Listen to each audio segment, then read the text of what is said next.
واكتب سطور برسل لكم مني تحية يبتدي تسليمها، وبعدها الموضوع من عدة أمور بعض المعارف ما الغلط تعظيمها. أعطيتهم من صادق إحساسي شعور واعطوني يقصى درس في تحطيمها، ما كان فيه لا خطأ ولا قصور وجروحهم مني خذوا ترميمها، وما كان في قلبي وبإحساسي ذعور واليوم روحي قد كثر تضييمها. يا وجدها من فعلة تقصي الظهور هزت عروش القلب في توليمها، وانا على العالم وذا الدنيا صبور خطايا بعض الناس في تقديمها. رجال من يومي على الشدة جسور روحي على المنهاج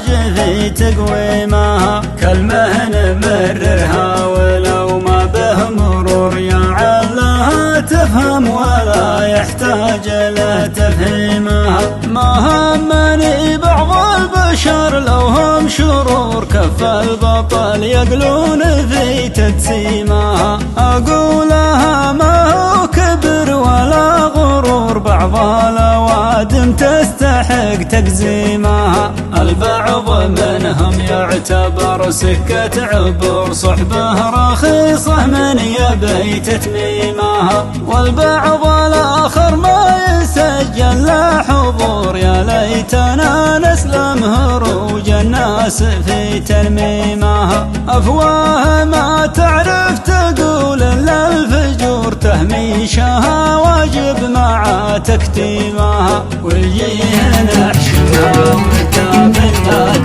أسري مع الهاجس اللي ما بعد نامي، وصور الماضي لنفسي وسليها، أخالف العمر راجع سالف عوامي، ونوخرت بفكري عن جذاعيها.